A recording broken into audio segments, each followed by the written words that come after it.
Maunlad ang lipunan kung maunlad ang kababaihan.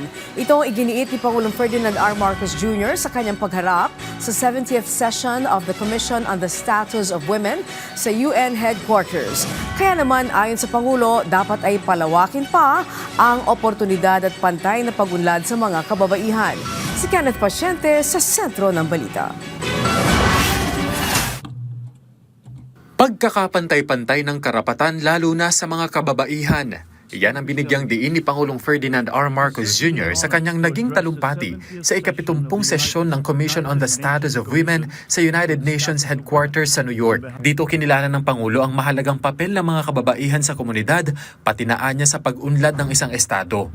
Kaya bukod sa usapin ng pag-unlad o paglago ng ekonomiya, marapat lamang anya na isaalang-alang kung kumusta na ang kalagayan ng mga kababaihan. If women are educated, safe, able to work, able to lead, able to decide the course of their own lives, then the society is moving forward.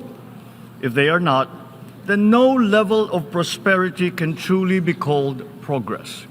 In the Philippines, we are proud to say that we have long believed that empowering women is not merely a matter of fairness. It is a cornerstone of nation building. Punto pa ng Presidente na sa makabagong panahon, patuloy na pinatutunayan ng mga Pilipinong kababaihan ang kakayahan nila sa iba-ibang aspeto, gaya ng mataas na posisyon sa gobyerno, sa negosyo, edukasyon, maging sa sektor ng kalusugan. Nagpapatuloy anya ang kanilang ambag para hubugin ang demokrasya at ekonomiya. Kaya tuloy anya ang ginagawang hakbang ng gobyerno ng Pilipinas na palakasin pa ang kakayahan ng kababaihan. Our country has worked consistently to translate this belief into policy, strengthening protections for women, expanding opportunities for education and employment, and promoting women's leadership across all sectors of society.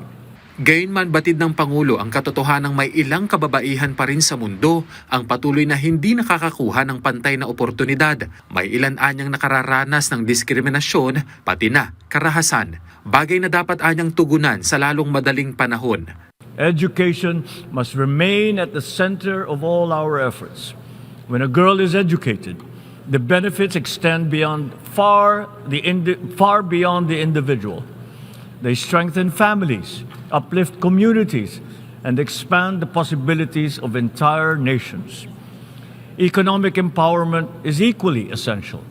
Women must have access to employment, to finance, to entrepreneurship, and to leadership. Societies that fully include women in economic life are not only more just, they are stronger, they are more resilient. And we must remain united in confronting violence against women in all its forms. Violence erodes dignity, weakens communities, and undermines the very foundations of our justice. Punto pa niya na dapat nang itigil ang paglilimita sa mga oportunidad sa mga kababaihan at sinabing makakamit hindi lamang sa pagpapalit ng polisiya, kundi pagbabago sa kultura. Sa huli, sinabi ng Presidente na dapat maging parte ang mga kababaihan sa pagresolba sa mga kasalukuyang hamon sa mundo at handaan niya ang Pilipinas para isulong ang adhikaing ito. The Philippines stands ready to work with all nations to advance this cause. Because when women rise, societies rise with them.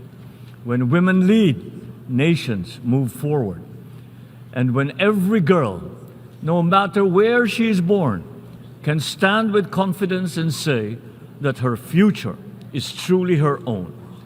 And then we will know that we have built not only a more equal world, but a better one for all of humanity.